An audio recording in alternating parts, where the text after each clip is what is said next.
Did you know that Paris, home to the iconic Eiffel Tower, has been quite reluctant when it comes to tall buildings? In fact, skyscrapers have been somewhat of a foreign concept in the eyes of Parisians. Apart from the Eiffel Tower, there's just one skyscraper in the city, the Montparnasse Tower, completed in 1973. However, it's been a subject of criticism over the years for its perceived lack of aesthetic harmony with the city's iconic landscape. Fast forward 50 years from the Montparnasse Tower's construction, and Paris is once again at the center of a fierce architectural debate. This time, a striking triangular-shaped glass skyscraper is making its mark in the heart of Paris. This new development is sparking concerns among many who fear that it might pave the way for a skyscraper revolution in the city, potentially overshadowing the historical landmarks and the city's architectural character.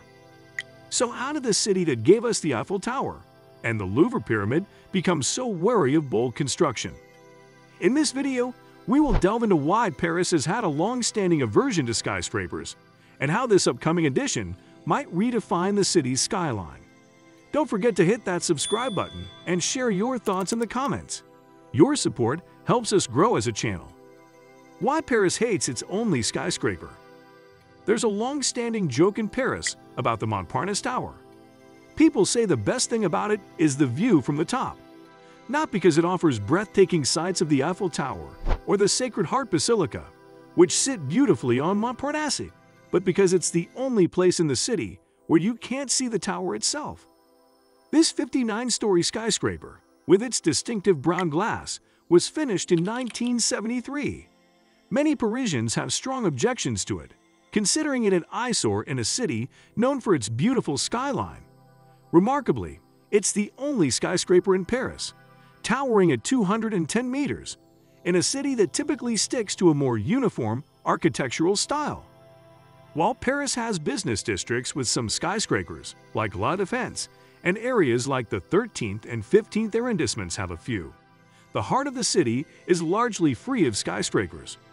Throughout history, Parisians have been quite resistant to changes in the city's appearance. When the Eiffel Tower was completed in 1889, people criticized it, calling it a giant awkward skeleton and a tragic street lamp.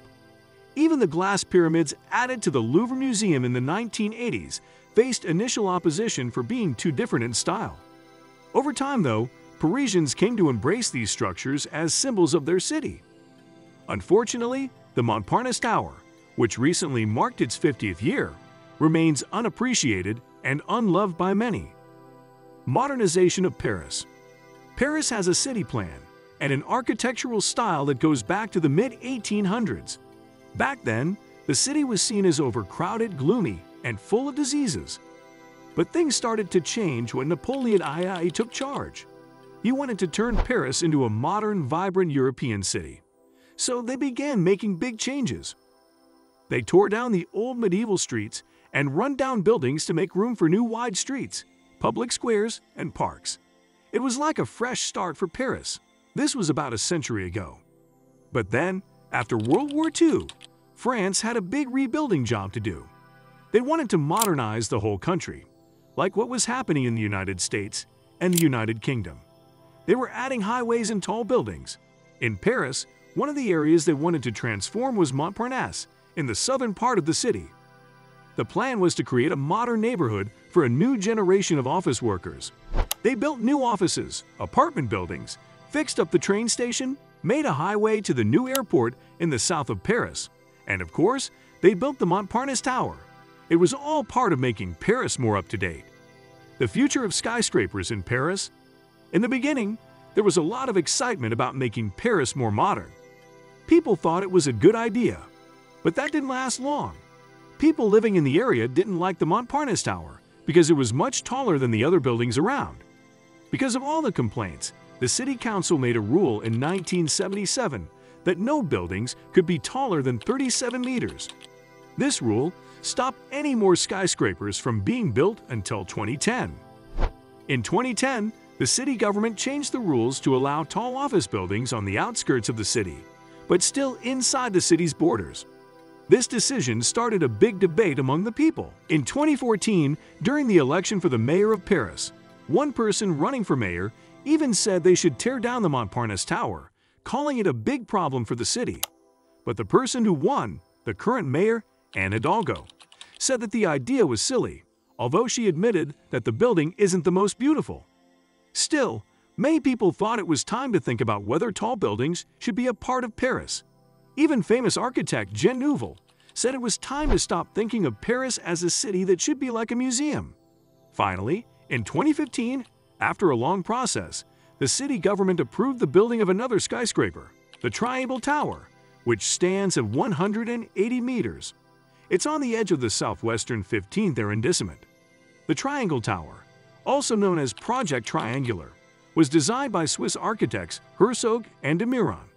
They started working on this project back in 2006. However, tall buildings were a big debate in Paris, and that led to a lot of delays because of planning and legal issues. After 15 years, in 2021, a construction contract was given to a company called the Six Group, which is a Belgian-French construction company. Work began at the end of 2022, and they originally planned to finish it in time for the 2024 Paris Olympics. But now, it's expected to be ready by 2026.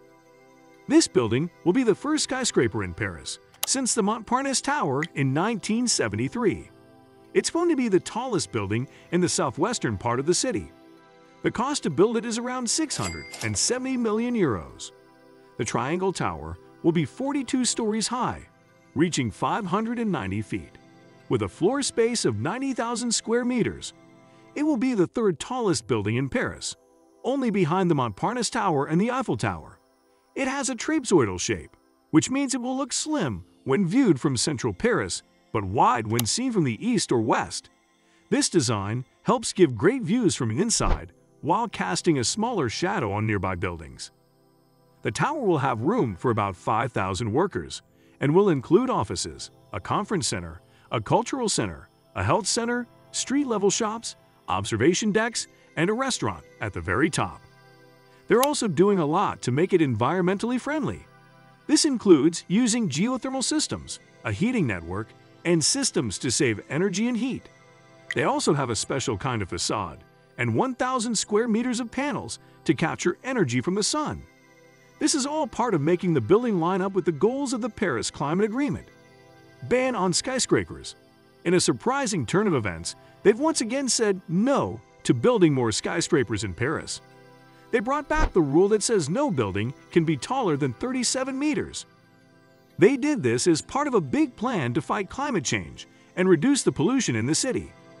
This rule is the same one they made back in 1977 after they built the Montparnasse Tower. It might make things even harder for the Triangle Tower project. In fact, it might even stop the project from happening altogether. So it's not very likely that we'll see the Triangle Tower anytime soon. And if it does get built, we'll have to wait and see if it gets the same kind of criticism as the 50-year-old Montparnasse Tower. What do you think? Should they build the Triangle Tower in Paris, or should they leave it out? We'd love to hear your thoughts about this big project. Share your opinions in the comments below. Thanks for watching, and we'll catch you in our next video.